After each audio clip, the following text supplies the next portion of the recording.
I wanted to talk a little bit today about the country of origin label, or cool, or MCOOL for short, whatever you kind of want to talk about it here. The initial cool, labeling was signed into law in 2002 as part of the 2002 Farm Bill. Um, Originally, it was to require the country of origin labeling on fresh beef, pork, and lamb. They passed extensions in 2008 to add fresh fruits, nuts, vegetables, among other things, other food items as well. Part of it was repealed in December 18th of 2015 by Congress. The original law for part of the original law for beef and pork, due to the World Trade Organization rulings prohibiting labels on some products. Like I said, the majority was still on there. Obviously, like I said, the fresh fruits, nuts, vegetables, and also lamb is still allows for cool, the cool labeling. Um, they took away the beef and the pork. So I kind of got to thinking a little bit about kind of why would that be? Why would they take away the beef and the pork? So I got to looking a little deeper. And this is kind of one of those things that I've done a little research on, and it seems like the more I research and the deeper I go, the kind of going more and more down that rabbit hole. And it seems a little um, it just kind of gets a little scarier and scarier the more I go. So anyway, I kind of looked into the numbers here. U.S. is the leading producer of beef in the world. We grow around 20% of the global around 20% of the global production of beef in the world. We're ranked third in the world behind China and the EU. So really, probably second as far as an individual country. The EU is obviously made up of several European countries, the European Union. So, um, however, China, the leading pork producer in the world, is also um, very large portion of the U.S. pork is owned by Smithfield, or is owned by China, Smithfield, which is owned by WH Group, which is a Chinese conglomerate. It's around a quarter of the um, U.S. production of pork is comes from Smithfield, which is a Chinese-owned company. Um, Biggest thing I kind of, I'm a pretty big proponent of um, the cool labeling. I think it's something that is important. I think it's something that we need because right now, the way it is, the products can be brought in from other, from out of the country, brought in. It can be packaged in the United States, can be labeled as product of the USA when it's really not actually a product of the USA. It is actually, raised or grown. Could even be slaughtered in another country, shipped in.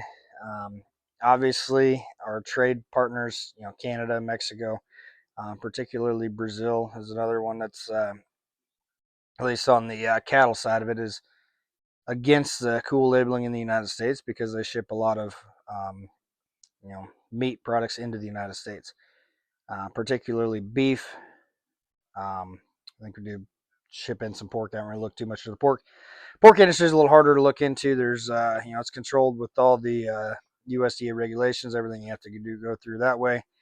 Um, it is much more difficult to start raising pork unless you're working with one of these major pork producing companies that, um, like for instance, like Smithfield, or there's a few others around here in my area. We got a few guys that raise some, but they're contracted out through other companies.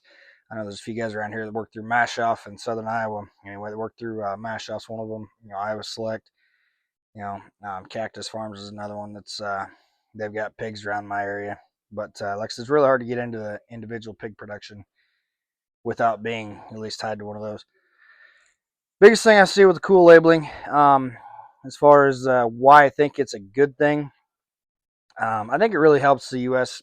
products be more competitive. It gives them a competitive advantage compared to other countries' products, especially here in the United States. I think the majority of Americans would rather pick something that's labeled as this labeled as a product of the USA that actually is a product of the USA, because that's something I think is very. I think the majority of Americans are, whether you really like this country or not, I think the majority of Americans still want safe food, and I feel like the United States is one of the best countries in the world that way as far as humane, safe food. Um, that's one of the biggest things. I think it gives U.S. Producers a competitive advantage within the meat market, particularly because that's kind of what we're kind of going right now. Because the others already have that, still on there. Biggest thing, or the other big thing, is food safety assurance, which is something that again kind of comes back to the why Americans would choose American products. I know Brazil. I touched on this a little bit in a previous video about China and Brazil, and mainly talking about the beef imports, how much we're importing right now, and it's kind of a scary statistic. What I think is kind of a scary statistic, how much we're actually importing, particularly from Brazil. But I know Brazil and China are two major trade partners in beef. Brazil sends a lot of beef to China, and I know at least twice in the last 4 years, I think since 2021, so 21 and 23, China um, temporarily embargoed Brazilian beef due to mad cow disease. I know Canada's had several cases of mad cow disease over the last few years as well as BSE. The United States, as far as I can tell, from all I could all I could see, since 2003, so a little over 20 years. I know we had a pretty big outbreak of mad cow disease here in the early 2000s in the United States as well. But really, since that outbreak has been taken care of, I guess. Um, as much as I can see, there's U.S. has only had 2 cases since 2003. So in over 20 years, 2 cases. That's 2 individual cows. That's not outbreaks. That's 2 individual cows. So that's something that I think is very, very, I think should be highlighted among the American producers and how extremely safe our food market actually is. It's something that I think we need to probably emphasize a little more, and that's one of the reasons why I think this is important. I think you need to understand where your food is actually coming from, and I think most people would agree. They want the fresher stuff. They want fresher beef, fresher produce, fresher food. Um, and if you can keep that more locally grown and closer to locally grown, I think most people would agree that would be better. Biggest downside from what I'm seeing, really about the only downside to this that I could find was um, really the cost. The USDA claims the first year cost could be as high as $3.9 billion, with a maintenance cost as high as $458 million per year annually. Those are the high end numbers. Obviously, it's probably not going to be quite that high, but I think it's going to be it's going to be a little expensive. Obviously, it's going to be cost a little bit more, but I think it's something that I think the majority of people would probably agree would be kind of worth the cost. I think most people would agree. I mean, it's still a lot of money. Or if there's a way, maybe we could maybe cheapen that up or find a way to do this. I feel like with the technology, I don't know when those numbers are from exactly. I think this study was most of the stuff I was finding was around 2020, 21, or 2020 or 2021. But I mean, it hasn't really been brought up a whole lot since, from what I can tell. But it's something that I think is important. Um, I think with the technology, the way we've got, as far as everything goes that way, and some of the advancements in our technology, and surely there's ways we can maybe find ways to maybe not implement it quite to that extent or whatever, or at least find a way to cheapen it up. I kind of doubt it's going to be quite that much to do that.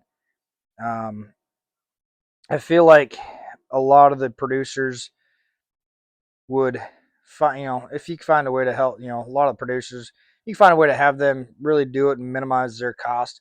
A lot of these producers in America would do that to try and cheapen up, try and help out that way, because I think it gives them an advantage. I think most of them understand that it would give them that advantage. But I want to leave you with this. In the spring of 2021, a representative from RCAF, which is a beef um, advocation group, advocates on beef farmers, advocates for beef farmers politically. The representative in spring of 2021 said, quote, when we had those labels in place, it happened to coincide with the highest nominal prices paid to beef cattle producers in history. So obviously, I feel like it's something that when that was in place, whether that was directly due to it or combination of things, seemed like when those were in place, like I said, from 2002 to 2015, so about 13 years, seems like that was when cattle producers actually made some money. So I know it's really tough for a lot of the producers around right now. So if we can help out the producers, particularly especially the producers, give a better quality, safer product for the consumers, I think it's a win-win situation. I really think there's a way to cheapen it up. And not go quite as high as what the predictions say they could be. Maintenance cost, annual maintenance costs, everything that way. I think there's ways to cheapen that up.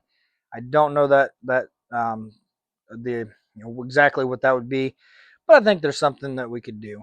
I encourage you to reach out to your representatives, talk to your representatives, maybe encourage them to find a way to maybe re-implement this or find a way to re-implement something very similar that actually gives our American producers um, a better, um, a little more advantage, competitive, little better competitive advantage for American products in the U.S. Um, I know RCAF. If you go on their website, it's R-CALF. That's the agent or the advocacy group. I know I've seen when I went on their website, they actually have um, a support deal. It's not really a petition, but like a support. You can send a little bit of money there, try and help them actually for this particular for the cool labeling, advocating for that cool labeling. You can donate to that if you want to do that. I encourage you to do that. I have not at all associated with RCAF or any other advocacy group. I am completely 100% on my own, but it's something that I think is a very good option. So it's something if you want to do, I encourage you to do that. And biggest thing is, I think maybe reach out to representatives, particularly your local representative, and maybe at least put it in their ear. Maybe we can get enough people talking to the representatives, get this um, get this out into the light, and understand that this is going to help. I think everybody. It's going to help everybody involved. I think it's a win-win situation for not only the producers but also the consumers as well. I got a few more things I want to go over. I know I'll probably do in another video. This one's getting kind of long here, but I'll go over some more stuff here. I'll probably go over a little bit of the pork industry and maybe a little more about what the how much is Chinese owned, and go over a little bit about. Probably just gonna do a video about China and how much they own in the United States, agriculturally wise. So stay tuned. If you like this video, please give it a like, share, and subscribe, share, whatever you can do. That really helps here. Yeah, like I said, just get out, talk, bring this up to your representatives, help out as much as you can, and we'll see you next time.